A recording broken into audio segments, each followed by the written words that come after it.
Good day, our dearest panels.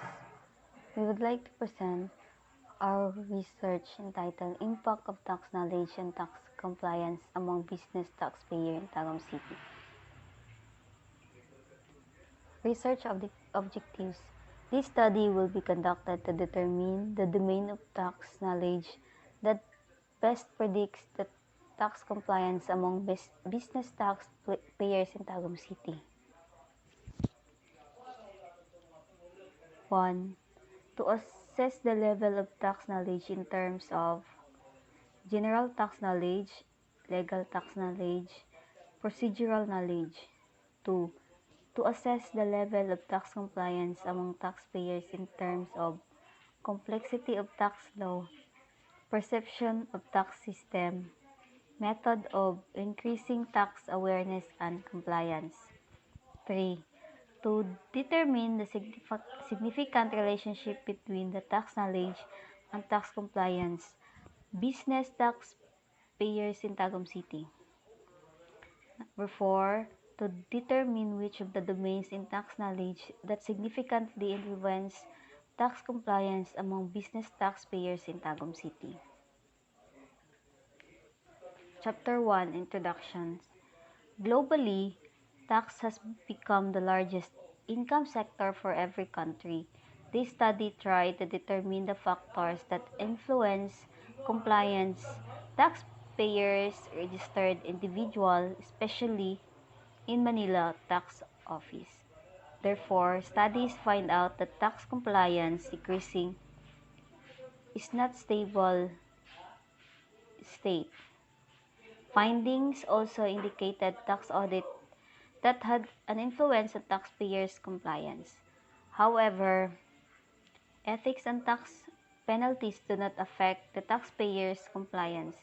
This result provides important implications for policymakers in addressing taxpayer compliance.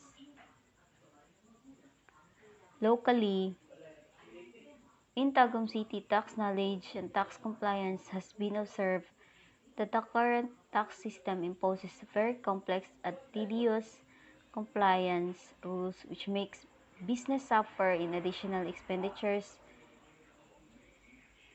It also seems evident that the initial proposal retains the principles of current income tax system that provides for the same set of rules for all taxpayers, businesses, regardless of income and size of capital. Review of related literature. Part of this study presents the related literatures in tax knowledge in managing the business and influence of the tax compliance.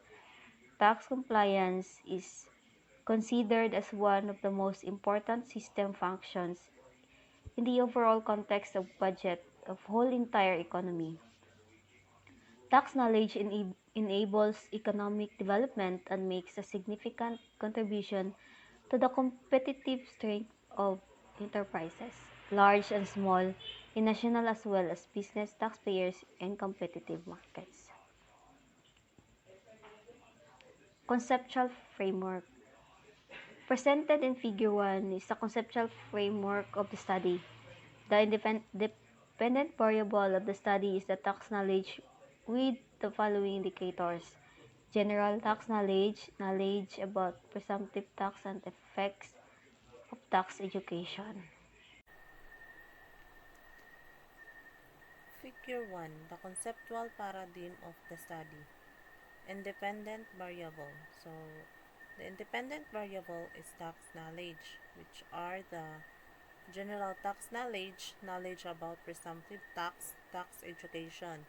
And the dependent variable is the tax compliance, complicity of tax law, perception of tax system, method of compliance, increasing tax awareness. Significance of the study. This study is beneficial to the business taxpayers, including the small and medium enterprises, as a basis on managing their business through tax knowledge and tax compliance system. This study gives the business a competitive knowledge about tax system by applying knowledge of tax compliance. Using this tax knowledge, business profitability may improve the income by using this system. Chapter 2 is the methodology. So, research design. This study will be used as a quantitative non-experimental research design utilizing correlational technique. This method was used when the objective is to describe the status of the situation as it exists at the time of the study to explore the causes of a particular phenomenon. Correlational studies are concerned with the relationship between two or more variables. So, research local. Accordingly, even though there would be a common features, the findings may not have general applicability to other systems. Population and sample. Random sampling will be used in selection of the respondent, a total of 508 participants. The computation of the sample size used the 5% margin of error, 95% confidence level, and 50-50% response distribution. For research instrument that will be used in the study is an adapted questionnaire from Easter 2016 for independent and dependent variable to suit the context of the study.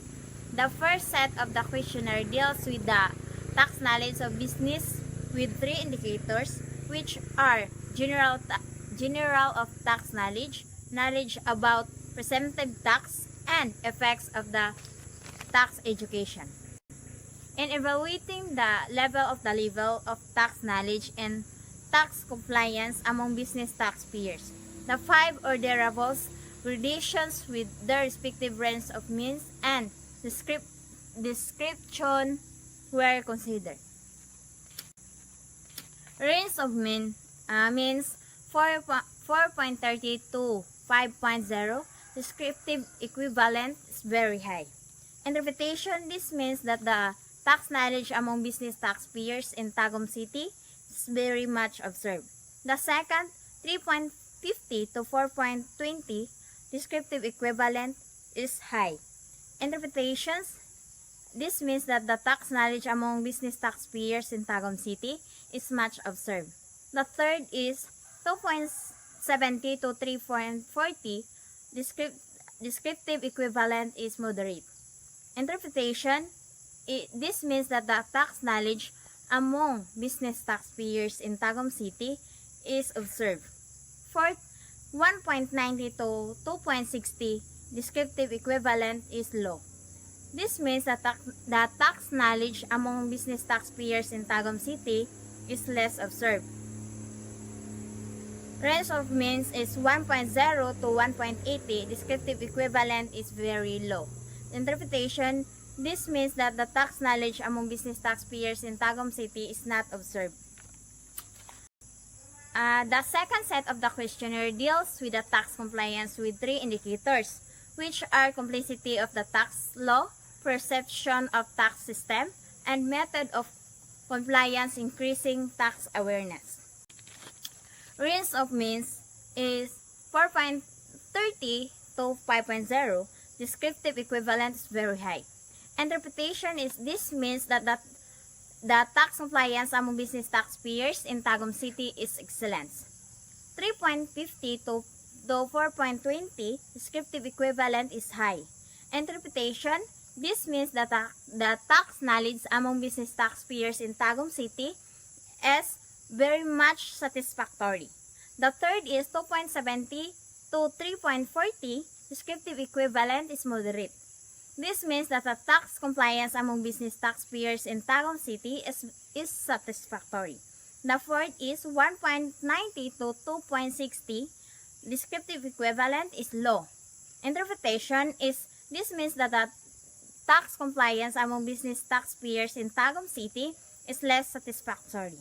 The fifth is 1.0 to 1.80, descriptive equivalent is very low. This means that the tax compliance among business taxpayers in Tagum City is poor. Thank you.